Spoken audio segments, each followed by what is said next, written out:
समय लगाऊंगा। आज मेरी बातें जो अधूरी रह जा रही हैं, मैं सबसे माफी चाहते हुए, सबके मंगलमय जीवन की प्रार्थना करते हुए, जो तपस्या हमारे पूर्वजों ने की है उसका 1% हमारे वंशज जो पूर्व हमारे महाराज भगीरथ के वंशज है वो केवल 1% कर देंगे तो हिंदुस्तान का पूरे विश्व में तिरंगा फहरा देंगे। भारत माता की बहुत बहुत धन्यवाद। और जिस ओर आप मुड़ जाते हैं, जिस ओर आप देखने लगते हैं, फिर पूरा पश्चिम उत्तर प्रदेश उसी ओर देखने लगता है कि नहीं देखने लगता है। तो आप सबको मैं निवेदन करना चाहता हूं, देखिए यह राजनीतिक मंच नहीं है, समाज की भगवान भागीरथ जी की जयंती है। जयंती के अवसर पर भी मैं ये कहने से नहीं मैं संकोच करूंगा कि आज 2023 में 19 मई को मैं आप सबका आशीर्वाद यहां पर प्राप्त कर रहा हूं, लेकिन 2024 की जब 19 मई आएगी तब तक भारत की नई सरकार का गठन हो चुका होगा। आप में से कोई ऐसा है क्या जो ये चाहेगा कि माननीय नरेंद्र मोदी जी के नेतृत्व में फिर से सरकार बने? कोई चाहेगा क्या?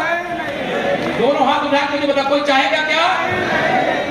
इस राष्ट्र की सुरक्षा के लिए, इस देश के युवाओं के उज्जवल भविष्य के लिए, इस देश को दुनिया में पहले स्थान पर लाने के लिए और 2024 के लोकसभा चुनाव में मैं स्पष्ट कह रहा हूं आप सब लोगों से, इस देश के अंदर जो राजनीतिक दृष्टि से तमाम सारे दल बने जो भाजपा के साथ नहीं है और दुनिया के अंदर जो भारत विरोधी ताकतें हैं, वह सब एकजुट होकर के एक ही कोशिश करेंगी, रोज नई नई अफवाह फैलाने का काम करेंगे, नए नए सिगुफे छोड़ने का काम करेंगे, नए नए मुद्दे जो किसी दृष्टि से सच से करोड़ लाखों किलोमीटर दूर होंगे उस प्रकार की बातें पैदा करने की कोशिश करेंगे जिससे समाज बढ़ जाए और इस देश के अंदर ऐसे लोग की सरकार आ जाए जो भारत विरोधी ताकतों के इशारे पर काम करे।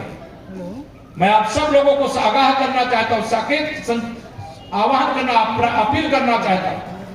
2024 के इस चुनाव में मैं यह भी जानता हूं, इसी उत्तर प्रदेश में 2019 के लोकसभा चुनाव में जब सारी पार्टियां एक तरफ थी, अकेले भारतीय जनता पार्टी थी, तो आपने उत्तर प्रदेश में 51% वोट देकर के 64 सांसद जिता करके मोदी जी के नेतृत्व में देश में 300 से अधिक सांसद बनाए थे और फिर देश के प्रधानमंत्री बने। अगर केंद्र में हमारी सरकार 2019 में नहीं बनती तो 2022 में जिस प्रकार की रचना रचे थे, जिस प्रकार की अफवाह फैलाने का काम किए थे, क्या आप मानते हैं क्या कि 2022 में फिर से हम लोग आ पाते क्या? सैनी जी पूर्व विधायक के नाते उन्होंने भी उद्बोधन किया। मेरे दो वर्तमान विधायक मुकेश जी और देवेंद्र जी, उनका उद्बोधन नहीं हुआ है, लेकिन उनसे भी सबसे और हमारे जो विशेष तौर से बहुत योग्य संचालन कर रहे जिले के अध्यक्ष डॉक्टर महेंद्र जी, वो संचालन में भी खूब समय लेते हैं। लेकिन कोई बात नहीं, मुझे आज ये ध्यान में आ गया कि इस बार जब मैं आया हूं तो कुछ घंटे के लिए आपके बीच में आया, मैं और कार्यक्रम जोड़ लिया था।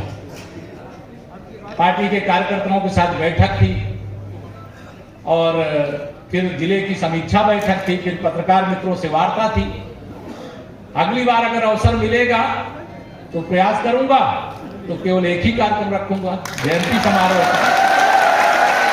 तो आज हमारे आदरणीय सत्यपाल सैनी जी हमारे प्रदेश के उपाध्यक्ष भी हैं, विधान परिषद में हमारे सदस्य साथी भी हैं। जब वो सांसद 2014 में बने थे तो मैं भी सांसद बनकर के फूलपुर से, दोनों लोग एक साथ लोकसभा में 2014 में पहुंचे। विक्रम सैनी जी तो क्रांतिकारी हैं ही, उनके बारे में क्या कहना, और उनका मान सम्मान पूरा सदा है, ध्यान इसकी चिंता मत करना, ठीक है। हमारे आदरणीय मान सिंह सोनी जी हमारे मंच पर बहुत सारे लोग हैं, मैं सबका नाम लूंगा तो मुझे लग रहा है बहुत क्षमा कर देंगे। मेरे सभी संगठन के जो आज के आयोजक मंडल है वह सारे पदाधिकारी, सभी वरिष्ठ जन, मैं सबको बहुत हृदय से आदर और सम्मान करते हुए नाम की पूर्व में जो वक्तागण लिए हैं मैं उससे अपने आप को संबद्ध करते हुए आज आप सबके सामने इतना ही मुझे कहना है कभी कभी कुछ अवसर आते हैं। का दिन मेरे लिए बहुत ही गौरवशाली दिन है।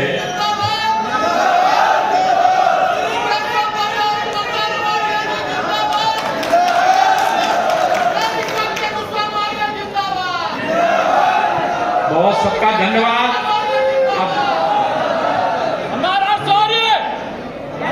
सब लोग शांति रखो। देखो, मैंने जब कहा कि मुझे बिना बोले जाने पड़ेगा तब मुझे बुलाए हैं आप सब लोग। समय का थोड़ा अभाव रहता है। मैंने पिछली बार जब आप सब इसी भगीरथ जी की जयंती के पवित्र अवसर पर एकत्र थे तो वर्चुअल संबोधन में मैंने आपसे वादा किया था कि अगले वर्ष मैं पूरी कोशिश करूंगा मैं प्रत्यक्ष आप सबके दर्शन करूं। तो आज मेरा सौभाग्य है कि आप सबका मुझे दर्शन मिला है।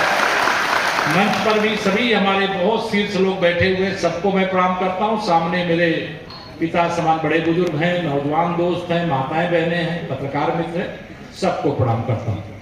और आज हमारे लिए अत्यधिक गौरव का दिन है। अगर भगवान श्री राम के पितामह कह लीजिए, इक्ष्वाकुवंशी परम तप मूर्ति राजा भगीरथ जी नहीं होते तो शायद काशी और प्रयाग का जो महत्व आज है वो महत्व नहीं होता। मैं ऐसे महान तप मूर्ति, अयोध्या के चक्रवर्ती सम्राट के रूप में, तपस्वी के रूप में समाज के लिए, ऐसा नहीं कि केवल वह अपने पितामह लोगों को तारने के लिए, बल्कि अपने पितामह लोगों को तार करके सबको तारने का मार्ग गंगा मैया को धरा में धरती पर ला करके जो कार्य किया है उसका वर्णन मैं करूंगा तो उसमें बहुत समय लगेगा। और यह भी मैं मानता हूं कि अगर मैं उस वर्णन में जाऊंगा तो मुझे लगेगा कि मैं भगवान सूर्यदेव को दीपक दिखाने की कोशिश कर रहा हूं। महाराज भगीरथ जी की जयंती के अवसर पर मंच के सामने पूरे प्रदेश में, पूरे देश में जो गंगा मैया को भागीरथी के रूप में भी जाना जाता है, मानने वाले, पूजने वाले, डुबकी लगाने वाले सबको आज मैं भागीरथ जयंती की बहुत बहुत शुभकामनाएं और बधाई देता हूं। मंच पर हमारे प्रदेश सरकार में हमारे सहयोगी मंत्री के रूप में श्री जसवंत सैनी जी को बोलना था। मैंने कहा आप नहीं बोलोगे तभी मुझसे कुछ लोग नाराज हो जाएंगे। उन्होंने कहा मैं रोज बोलता रहता हूं, आज नहीं बोलूंगा तो कोई हर्जा नहीं। हमारे क्षेत्रीय अध्यक्ष सत्येंद्र सिसोदिया जी को भी बोलना था विस्तार से, लेकिन उन्होंने भी केवल मुझे आमंत्रित करके उन्होंने भी समय मुझे उपलब्ध कराने का काम किया। चंद्रमोहन जी तो जैसे लग रहा था कि बहुत तेजी से बचपन में जो पहाड़ा पढ़ा जाता था वैसे जल्दी जल्दी कोशिश कर रहे थे। और हमारे आदरणीय धर्म सिंह सैनी जी बड़े भाई हैं, उन्होंने अपनी बात पूरी रख लिया।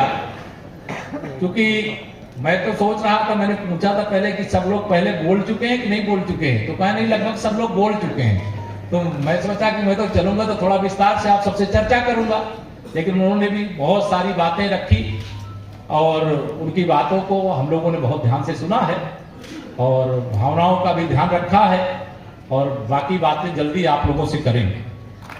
प्रयागराज के कुंभ में गए थे कोई कि नहीं गए? कोई इधर हाथ उठाए। 2019 के प्रयागराज के कुंभ में 24 करोड़ लोगों ने संगम में, गंगा यमुना सरस्वती के संगम में डुबकी लगाई थी। कितने? 24 करोड़ लोगों। और सबने एक स्वर से प्रशंसा करने का काम किया था। अगर भगवान भागीरथ के वंशज के रूप में अगर हम जो काम करना चाहते, जो हमारे पुरखों ने किया, हमारे पूर्वजों ने किया, अगर उस कार्य को हम संभाल करके, सहेज करके नहीं रखे,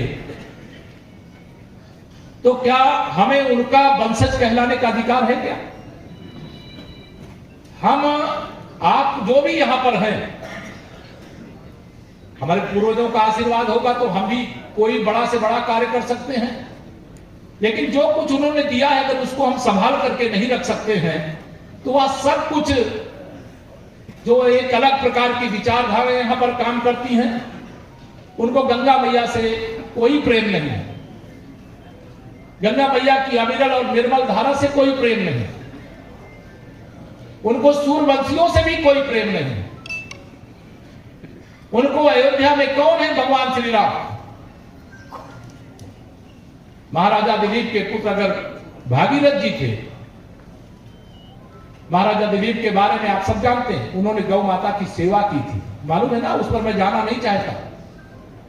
लेकिन आज उन्हीं के रामलला की जन्मभूमि जो उनके ही वंशज थे, वहां पर मंदिर निर्माण का काम अगर आप सबने आशीर्वाद देकर के डबल इंजन की सरकार नहीं बनाई होती तो क्या अयोध्या में रामलला की जन्मभूमि पर भव्य मंदिर बन पाता? क्या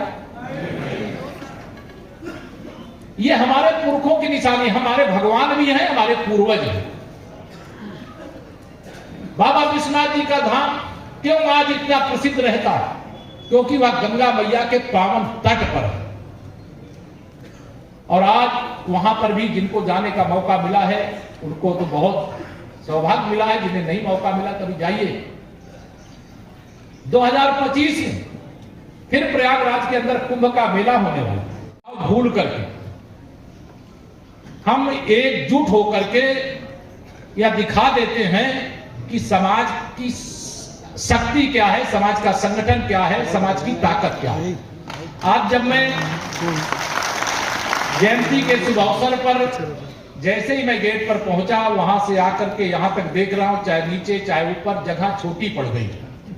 निश्चित तौर से भविष्य में अगर आप यहां कार्यक्रम करेंगे तो मुझे लग रहा है कि वह जगह छोटी रहती है।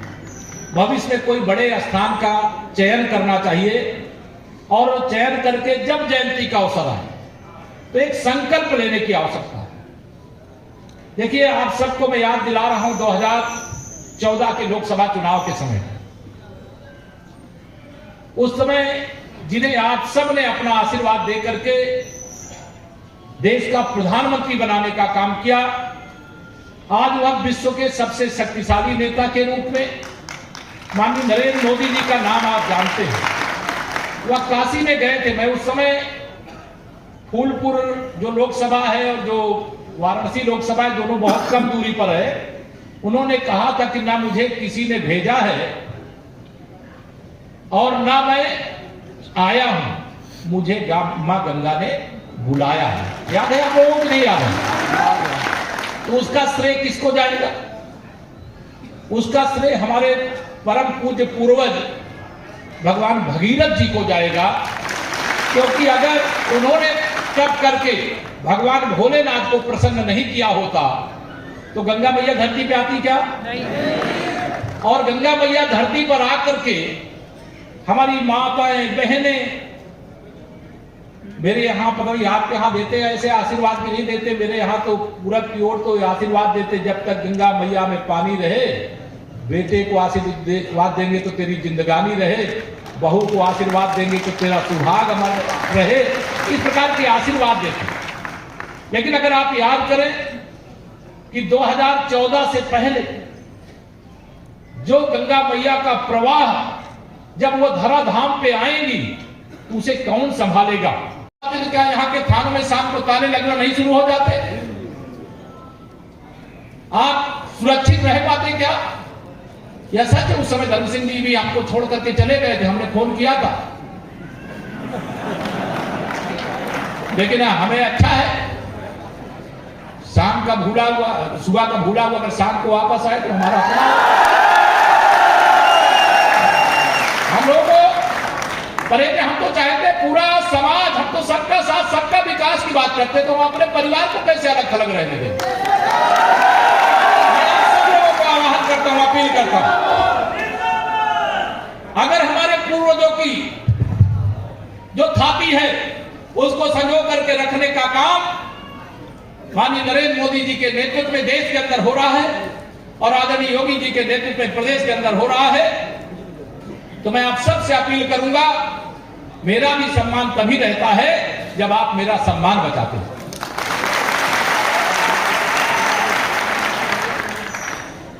मैं राष्ट्रीय स्वयंसेवक संघ का स्वयंसेवक हूं, लंबे समय तक विश्व हिंदू परिषद के संगठन मंत्री के रूप में काम किया हूं, श्री राम जन्मभूमि आंदोलन का सिपाही हूं, कार सेवक हूं। इस पर मुझे गर्व होता है। मैं एक गरीब परिवार में पैदा हुआ, एक किसान परिवार में पैदा हुआ। हम में से तमाम ऐसे लोग होंगे शायद वो जीवन के कष्ट नहीं देखे होंगे, जिन कष्टों का सामना करता हुआ आज उत्तर प्रदेश जैसे देश के सबसे बड़े प्रदेश में लगातार दूसरी बार मैं मुख्यमंत्री के नाते आप सबकी सेवा कर रहा हूं। लेकिन उन कष्टों को सदा याद रखता हूं, उन कष्टों को सदा याद रखता हूं, क्योंकि अगर मैं वह कष्ट याद नहीं रखूंगा तो आज जो कष्ट में उनके कष्ट को दूर करने का जो मेरा कर्तव्य है उस कर्तव्य को भूल जाऊंगा। लेकिन मैं ये कभी भूलना नहीं चाहता। मैं चाहता हूं आप भी आगे बढ़े, प्रदेश भी आगे बढ़े, परिवार भी आगे बढ़े, समाज भी आगे बढ़े और पूरी दुनिया में मेरे हिंदुस्तान की जय जयकार हो और पूरे हिंदुस्तान में मेरे उत्तर प्रदेश की जय जयकार हो। और सहारनपुर को मैंने तो गोद लिया ही है, आप मुझे गोद लेने को तैयार हो। और शायद मैं समझता हूं उत्तर प्रदेश में 75 जिले हैं। अगर हिसाब लगाओगे तो मेरे कितने दौरे सहारनपुर में हो जाते, इतनी दूर होने के बाद भी, सभी जिम्मेदारियों को निभाने के बाद भी। वो आप जानते हो मैं लगातार आप सबके बीच में आता रहूंगा। मैं घड़ी की सुई देखने के बाद आप सबको बहुत सारी बातें कहनी है, लेकिन आज फिर बात अधूरी रह जा रही है, बात पूरी नहीं हो रही है। आप सबको इतना ही निवेदन करके जा रहा हूं, 2024 का आगाज हो गया है। अभी मुझसे पत्रकार साथी पूछ रहे थे 2024 में क्या होगा। मैंने कहा 2023 में 17-0 मतलब 17 पड़ा। और धीरे धीरे धीरे क्या स्थिति हुई, जो हमारे पुरखों की तपस्या का प्रताप था वह धाराएं सिकुड़ती गई। वहां गंगा मैया का पवित्र जल बहने की जगह वहां तमाम सारे गंदे नालों का जल बहने लगा। लेकिन आज हम गर्वपूर्वक ये कह सकते हैं कि जब से आपने माननीय मोदी जी के नेतृत्व में देश में और आदरणीय योगी जी के नेतृत्व में प्रदेश में सरकार बनाई, तब से हम एक शब्द प्रयोग करते हैं, अविरल गंगा निर्मल गंगा। और आप में से मैं नहीं जानता कौन गया है कौन नहीं गया। 50 करोड़ लोग वहां डुबकी लगाने क्यों आते हैं? क्योंकि जिनकी तपस्या के कारण महाराजा सगर के 60,000 पुत्रों का उद्धार हुआ है, उनके द्वारा धरती पर जब गंगा मैया को लाया गया तो कब त्रेता युग और कलयुग के बीच की कितनी मतलब पीढ़ियां, उस पर बताने की आवश्यकता नहीं है। मैं आप सब लोगों से इतना ही कहना चाहूंगा कि मैं आप सबका आशीर्वाद प्राप्त करके जो भी आज उत्तर प्रदेश की भारतीय जनता पार्टी सरकार है, लगातार दूसरी बार उप मुख्यमंत्री के रूप में उत्तर प्रदेश की जनता की सेवा कर रहा हूं। और यह बहुत अधिकारपूर्ण ढंग से आपको मैं कह रहा हूं। आप में से कोई, मैं भारतीय जनता पार्टी परिवार के भी एक कार्यकर्ता को कहता हूं और अपने परिवार के भी, मेरा परिवार ही यहां बैठा हुआ है और जो नहीं बैठे उनको भी मैं कहना चाहता हूं, मेरे परिवार का भी एक कार्यकर्ता, एक मेरा बड़ा बुजुर्ग, एक नौजवान दोस्त और जो उपस्थित हैं, जो अनुपस्थित हैं, वह भी अपने को उप मुख्यमंत्री से कम ना समझा कर। ये समाज है और ये समाज है। हम जानते हैं इसमें से बहुत सारे नई पीढ़ी के बच्चे होंगे, उनको शायद ध्यान में नहीं होगा, लेकिन 2017 के पहले का उत्तर प्रदेश हमें याद है कि नहीं याद है? मैं तो सुनकर के, मैं पूर्वी उत्तर, मैं प्रयागराज का रहने वाला हूं, कौशाम्बी का रहने वाला हूं, लेकिन जब मैं अध्यक्ष के नाते यहां दौरा कर रहा था तो मुझे लोगों ने बताया कि रात के समय यहां के पुलिस स्टेशनों पर ताला लगा करके पुलिस को शहरी क्षेत्र में जाना पड़ता था कि नहीं जाना पड़ता था। लेकिन आज ऐसा है क्या? ये परिवर्तन पर्याप्त नहीं है? अगर हम सुरक्षित ही नहीं है, चाहे सब कुछ उपलब्ध हो, अगर हम, हमारा परिवार, हमारे बच्चे, हमारे घर की बहू बेटियां सुरक्षित नहीं है तो कैसी सरकार?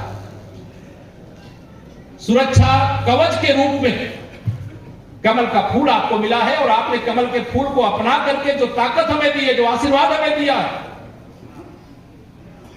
पूरा भारतीय जनता पार्टी की, चाहे सरकार में चाहे संगठन के भी सभी वरिष्ठ नेता यहां बैठे समाज का ऋणी है।